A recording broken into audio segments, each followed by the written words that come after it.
आपको technical analysis के बारे में बताना शायद बेवकूफ़ी होगी। जैसे ही आप यूट्यूब पर टेक्निकल एनालिसिस टाइप करोगे, आपको थाउजेंड्स ऑफ वीडियोस दिख जाएंगी, जिसमें से आपने 10-20 तो देखी ही होंगी। आपने सोचा होगा कि लिक्विडिटी को मास्टर कर लेता हूँ तो प्रॉफिटेबल ट्रेडर बन जाऊँगा। आपने सोचा होगा बहुत सारे इंडिकेटर्स लगा लेता हूँ तो प्रॉफिटेबल ट्रेडर बन जाऊँगा। आपने सोचा होगा कैंडल स्टिक पैटर्न्स को मास्टर कर लेता हूँ तो प्रॉफिटेबल ट्रेडर बन जाऊँगा।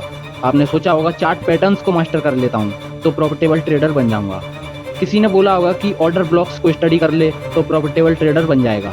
लेकिन मेरा एक सिंपल सा क्वेश्चन है, क्या आप प्रॉफिटेबल ट्रेडर बने?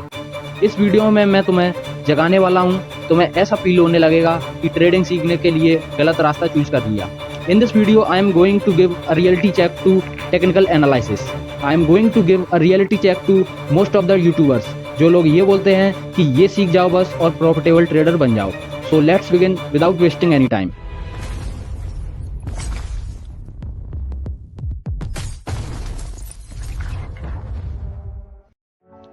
पहले हम पता करते हैं टेक्निकल एनालिसिस क्या होता है। Technical analysis simply means study of historic chart. तो ट्रेड करने के लिए लोगों ने उसके बारे में स्टडी करना शुरू किया। सही बात है, करना भी चाहिए। लेकिन लोगों का माइंडसेट अदर ट्रेडर्स को देख के ऐसा बन गया कि लोग एक ही दिन में पैसा बनाना चाहते हैं, विच इज सिंपली रॉन्ग।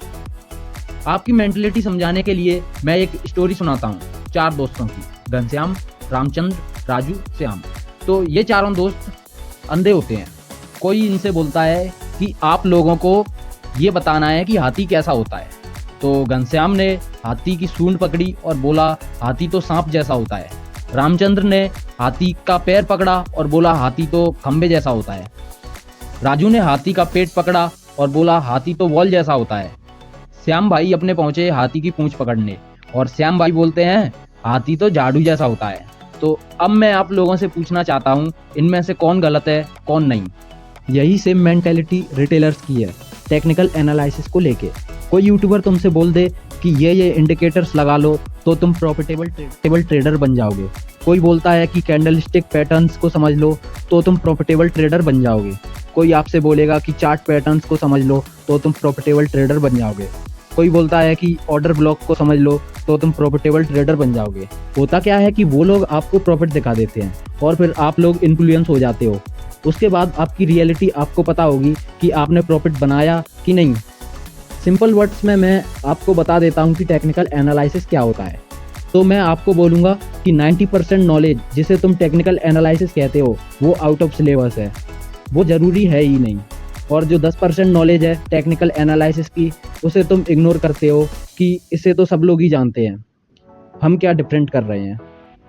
तो उस डिफरेंस के चक्कर में तुम वो ज्ञान लेते हो जो रिक्वायर्ड है ही नहीं। अब आप लोग पूछोगे कि क्या ज़रूरी है, तो मैं आपको वो बताऊंगा जो कोई यूट्यूबर नहीं बता पाएगा। और मुझे 5 साल का एक्सपीरियंस है। मैंने जो अदर ट्रेडर्स को देख के सीखा वो किसी काम का नहीं। मैंने कई बुक्स पढ़ी ट्रेडिंग से रिलेटेड, जिससे मैंने सीखा ट्रेडिंग को अपने हिसाब से, जो कि मैं अब आपको बताने वाला हूँ।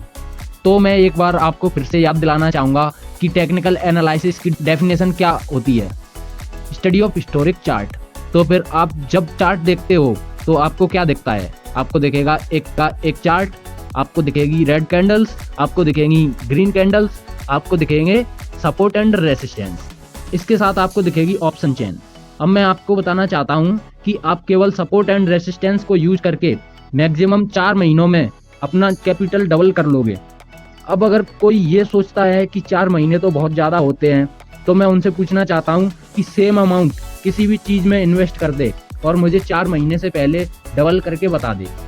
महीने में ऑन एन एवरेज 20 दिन ट्रेड होती है। क्या 20 दिन में तुम्हें 5 ट्रेड्स नहीं मिलेंगी सपोर्ट एंड रेसिस्टेंस के थ्रू? अब मैं आपको बताता हूँ टेक्निकल एनालिसिस में कौन सी चीज़ पर ध्यान देना चाहिए। First, trend. वैसे तो मुझे ट्रेंड बताने की ज़रूरत नहीं है, लेकिन फिर भी मैं बता देता हूँ। मार्केट अगर अप ट्रेंड में है तो एक जिगजैग लाइन बनाता है, और अगर डाउन ट्रेंड में है तो डाउन साइड जिगजैग लाइन बनाता है। उसके बाद सेकंड थिंग है support and resistance. Support and resistance पता सबको होता है, लेकिन valid support and resistance mark करना शायद आप नहीं जानते। अगर आप जानते हैं अच्छी बात है, बट नहीं जानते हैं तो मैं बता देता हूँ कि जहाँ मार्केट किसी बड़े मूव को रोक लेता है तो उतना ही वैलिड सपोर्ट एंड रेसिस्टेंस होता है। सिमिलरली अगर कोई बहुत छोटा मूव है तो वो लेवल उतना ही valid support and resistance level create करता है। बट कंसोलिडेटिंग जोन थोड़ा अलग है। जितने ज़्यादा टाइम तक मार्केट कंसोलिडेशन जोन में रहता है, मार्केट उतना ही बड़ा ब्रेकआउट दे सकता है। आपको सपोर्ट एंड रेसिस्टेंस दो और चीज़ें बताता है। एक तो इंस्टीट्यूशंस की पोजीशंस का पता चलता है। सेकंड, अगर लॉन्ग विक बन गई हैं सपोर्ट या रेसिस्टेंस पर तो मार्केट में रिवर्सल आने के चांसेस बहुत ज़्यादा हैं। इसके बाद अपने पास स्टडी करने के लिए एक और चीज़ होती है, वो है ऑप्शन चेन, जो हमें कॉन्फिडेंस कन्फर्मेशन दोनों देती है। ऑप्शन चेन डाटा अगर मार्केट बिहेवियर को सपोर्ट कर रहा है, इसका मतलब है मार्केट में हम कॉन्फिडेंटली एंटर कर सकते हैं। और अगर ऑप्शन चेन मार्केट बिहेवियर को सपोर्ट नहीं कर रहा है तो ये हमें कन्फर्मेशन देता है कि मार्केट से दूर रहो, अभी मार्केट में रिटेलर्स को फंसाने का काम चल रहा है। एक और चीज़ है कॉन्फिडेंस और कन्फर्मेशन के लिए, वो है RSI। RSI अगर ओवरबॉट है या ओवरसोल्ड है तो मार्केट में रिवर्सल आने के चांसेस 90% है।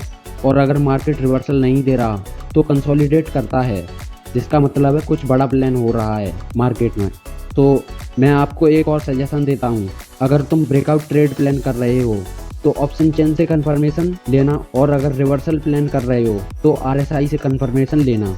After this, you should watch my another video which will help you to shape your trading journey. So at last, I request you all to be a part of OptionVerse family. Soon we will start giveaways to boost your trading.